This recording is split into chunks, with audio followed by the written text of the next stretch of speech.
এটা সেদ্ধ করে ঢেলে নিলাম। এবার আমি কড়াইতে তো যতক্ষণ ঠান্ডা হতে হতে আমি এবার কড়াইতে কিছু কাজ করে নিই। তেল দিয়ে দিলাম। তেল দিয়ে এবার আমি লঙ্কাগুলো ভেজে নেব। একটু সময় ধরে লঙ্কাটা বেশ উল্টে পাল্টে নেড়ে লঙ্কাটাকে একটু কড়া করে ভেজে নিতে হবে। এবার আমি তেলের মধ্যে কালো জিরে দিয়ে দিলাম। আর দেবো রসুন। আমি 10-12টা রসুন কুচিয়ে নিয়েছি, কেটে ছোটো ছোটো করে কুচিয়ে নিয়েছি। এবার বেশ সুন্দর লাল লাল করে ভাজা হয়েছে রসুনটা। এবার আমি একটা বড় সাইজের পেঁয়াজ কেটে নিয়েছি। এবার আমি পেঁয়াজটা ভেজে নেব। পেঁয়াজটা ভাজা হতে হতে আমি কতক্ষণ হয়ে গেছে। এবার বাঁধাকপিটা আমি মিক্সার জারে দিয়ে আমি একটু ঘুরিয়ে আনবো। অল্প একটু ঘোরাবো, বেশি ঘোরাবো না, বেশি মিহি করবো না।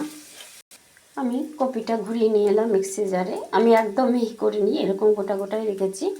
এর মধ্যে আমি অন্য কোনো কিছু দিইনি। এর মধ্যে তোমাদের জলও দিতে হবে না।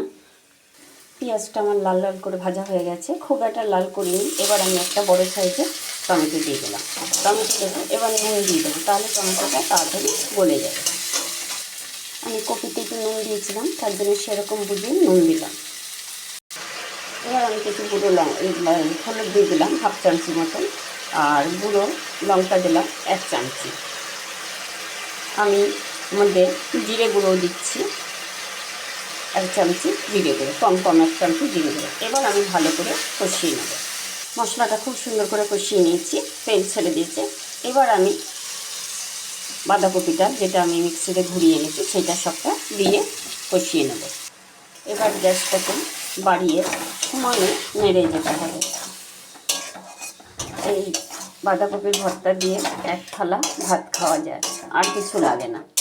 এবার সমানে নেড়ে আমি বেশ কড়াই থেকে যখন ছেড়ে ছেড়ে আসবে তখন আমি নামিয়ে নেব।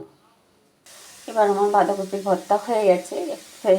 এবার আমি যে লঙ্কাটা ভেজে রেখেছিলাম সেই লঙ্কাটাকে গুঁড়ো করে, হাত দিয়ে গুঁড়ো করে আমি দিয়ে দিলাম, আর কিছুটা ধনেপাতা দিলাম। এবার আমি একটু কাঁচা সর্ষের তেল দেবো, অবশ্যই নামানোর আগে সর্ষের তেল দেবে। এবার আমি নামিয়ে নেব।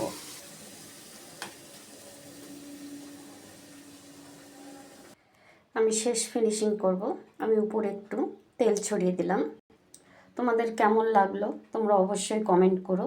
যদি ভালো লাগে আমার চ্যানেলটাকে সাবস্ক্রাইব করো, লাইক করো, শেয়ার করো। আবার কালকে অন্য কোনো নতুন রেসিপি নিয়ে তোমাদের সামনে আসবো। অবশ্যই কমেন্ট করো কেমন হলো আমার বাঁধাকপি ভর্তা।